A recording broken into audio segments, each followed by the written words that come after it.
Hello, and welcome back to another brand new movie review as we continue on in the trilogy month. We're actually getting very close to the end. Like week, next Monday, Wednesday, and Friday is it. Those are the last reviews. So, in today's review, we're going to be covering Revenge of the Sith, Star Wars Episode 3, Revenge of the Sith. And I love this movie. It's I'm not ashamed to admit it. This is to me the best Star Wars film ever made. And I know it's a point of contention in a lot of Star Wars community, in the whole of the Star Wars community. People are going to say, since I grew up with the prequels, of course I'm going to say Revenge of the Sith is my favorite and the best, since I didn't grow up with the originals. That may be the case, but I did a review of the original trilogy last year for the first trilogy month, and we all know my opinions on Empire Strikes Back.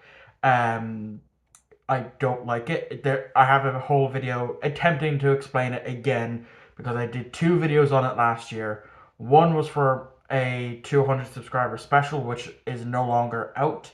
I have since taken that down and privated it because it wasn't that great of a video. I didn't explain myself properly. I didn't articulate my reasons for why I didn't like it, and I think I did so um, in the one that is still up on the channel.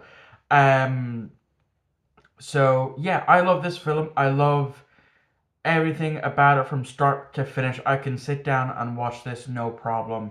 Whereas and it's the same with The New Hope, which is my second favorite Star Wars film. I can sit down and watch these films no problem.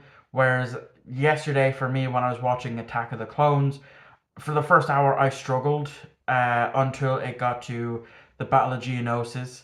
Um, and yeah, like I said, I explained this in the Attack of the Clone video on Wednesday. Growing up, I only thought Star Wars was the prequels, and I wasn't until my mother pointed out when I had asked her, I wonder if they're going to make Star Wars Episode 4, that she's like, you do know Star Wars Episode 4, 5, and 6 already exist, right? I was like, no.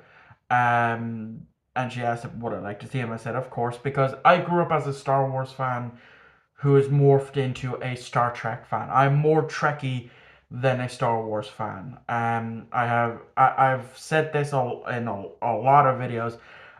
Because of the fandom, I stepped away. I stepped away. Like, I will rewatch these movies, but I won't. And I've watched Kenobi, and that's it. That's as far as I'm gonna go with this fandom moving forward.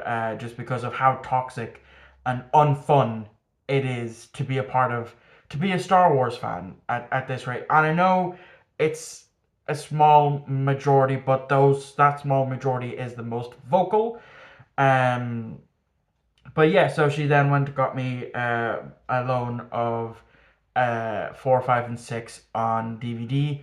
I sat in this very room and watched them. Um, I forget how old I was. I have a very bad memory. But yeah, I've until recently with the Phantom Menace, which again, recording this before I go to see the Phantom Menace in cinema. I'm recording this on the 27th or 28th. Uh, I'm recording this on a Sunday. That much I know of. Um, so that will be my very first experience seeing a Star Wars film in cinema. If you want to know what my thoughts and opinions were of my first Star Wars cinema experience, check out Monday's video for that one. Because again, pre-recording this before I go to see Phantom Menace in cinema. Um, so yeah, I think episode 1 and episode 2 I've seen on VHS.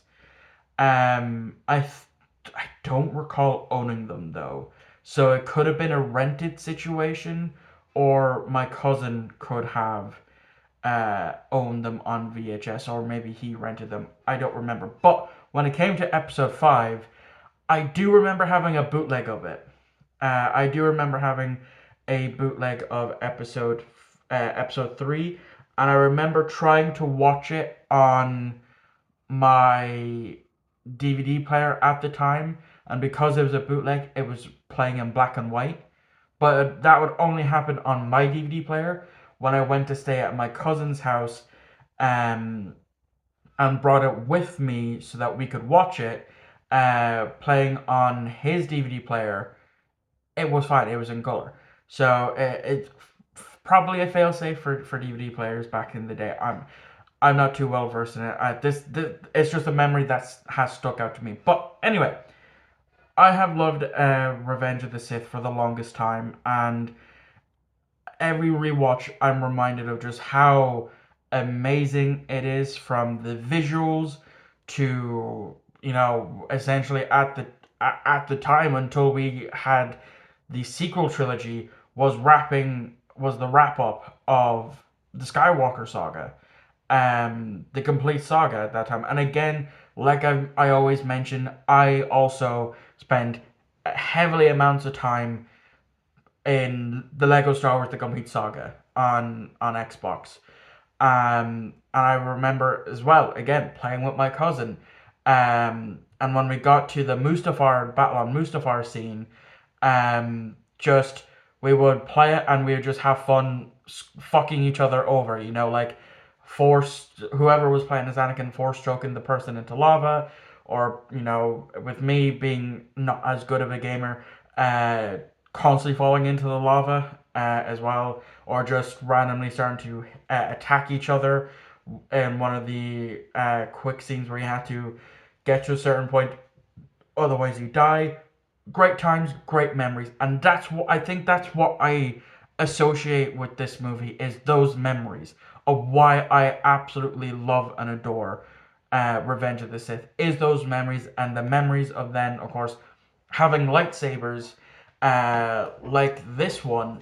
This is Luke's lightsaber from Episode 6, but uh, these types of lightsabers, not those fancy new light up lightsabers, which I get, they are cool, but to me, this will always be my childhood. This was a gift given to me by a good friend of mine. And yeah, these were the types of ones that I had as a kid, but I also had the ones where it was the little big red button somewhere on here that you'd have to hold down, press down, and then flick. So those were the lightsabers I remember, and then of course playing, battling with my cousin and some friends over it, and all that. I like those are my quintessential Star Wars memories, and I will always associate it with Revenge of the Sith. Revenge of the Sith. Yeah. So yeah, like I said, I absolutely love it. I love the final battle, obviously between Obi-Wan and Anakin. Um, I absolutely love and adore it. It's a fantastic fight scene. Ewan McGregor and Hayden Christian obviously is fantastic. He's definitely more improved as Anakin in this movie compared to the likes of Attack of the Clones. And obviously we know he had the development of the Clone Wars, the original 2003 Clone Wars cartoon, as well as the rebooted Clone Wars from 2008, which I did go see the Clone Wars movie, the 2008 Clone Wars movie in cinema. I remember going to it for a friend's birthday, and then not getting into the TV series. And I have tried, even as an adult now, I have tried getting into the Clone Wars. Can't do it. Just can't. Like I've seen the last episode or two, when they revived it, and those were good. And of course the Order 66 scene is, like, it seems now that it's kind of been overdone from what I'm seeing. Like I said, I don't necessarily keep up with the new shows all that much. Like if a scene comes up on my TikTok for you page of the Mandalorian, the Book of Boba Fett, I more than likely will just watch it that way. Um, but like actually sitting down and watch the show, I have too much on my backlog to worry about. That I have watched episode 1 of the Mandalorian, but I just haven't gone back to it because of my massive backlog. of both TV shows and movies, especially movies. If you're new here, I there's a lot of fantastic films that you could probably name, and I will probably say I haven't seen. You know, but yeah, I also love that just before the final scene between just before Anakin and Obi-Wan reunite on Mustafar, that scene where Obi-Wan's about to go to Utapau, um, that Obi-Wan is, in the lighting, he's in perfect light. We see him that way, and Anakin is shrouded in darkness, mirroring what was going to happen. And they've done that. They've done similar to that in other shows. I believe in Rebels they did that, and especially in the Obi-Wan Kenobi show, they used lights to emphasize certain stuff. Like again in the Kenobi show, when Anakin is talking, when the helmet is damaged by Obi-Wan, the blue light from Obi-Wan's lightsaber signalizes that that's Anakin talking, and then once the red comes over, that's the Vader side talking. And I absolutely love that. And as a kid, I liked General Grievous. I always thought he was again badass, but I think that's mainly because as a kid I wasn't paying all that much attention to the dialogue of the film. But as an adult now, he's still cool. He's still cool. Again, mainly going towards the Lego Star Wars side of things for my nostalgia here, for that. But he definitely was a menace from the clips that I've seen of from the 2003 Star Wars: The Clone Wars show, and then from the bits that I've seen of him in the newer Clone Wars, not that great. But hey, I'm not. I suppose whichever you want to count as canon, I suppose. But yeah, I absolutely love this film. Because like every time I rewatch it, I'm flooded back with all of these memories of playing Lego Star Wars: The Complete Saga, playing with lightsabers. I mean, I have two lightsabers in my collection. I have Maul's lightsaber, and I have Luke's lightsaber, and I would love to get more lightsabers like these that I grew up with. Um, I'd love to have Qui-Gon's, Obi-Wan's, Anakin's, you know, both Vader and Anakin's. Uh, so yeah, like I do love Star Wars. I never stopped loving Star Wars, but it's the fans is the reason why I had to step away, because of if you don't like, again, I know small minority, but if you don't agree with that small minority, you get crucified for it. Like I said, I don't like Empire Strikes Back, and I'm sure a lot of Star Wars fans that are hearing this are like, fuck this guy's opinion if he doesn't like Empire. And I'm pretty sure there are, um, because I've had to deal with that since I was a kid. Saying that I didn't like Empire. I've watched it 3 or 4 times. Actually, no, I think it might be 5 or 6 at this rate because I've had to make 2 videos about it, explaining why I don't like it. Uh, so yeah, of course, now for next trilogy month, I will cover the sequel series. Um, so how would I rank the original series with the prequels and sequels? I'm not going to include sequels because I've seen let's see, I've seen Force Awakens and Rise of Skywalker once, and I watched half of The Last Jedi. And I know a lot of people, again, who hate Last Jedi are saying, good, don't bother watching it, it's a piece of shit. I want to form my own opinion. Art is subjective. That's the one thing since starting this channel that a friend of mine, AJ, has said to me that stuck with me, that I constantly repeat myself. Because art is subjective. What you like is something that I might not like, and what I like is something that you might not like. Plus, it also has the 3.0 on Letterbox, so I kind of favor Letterbox over anyone else because over like I think it's like I can't remember exactly how many reviews it has on Letterbox, but anyway, that's neither here nor there. How would I rank the prequels and sequels?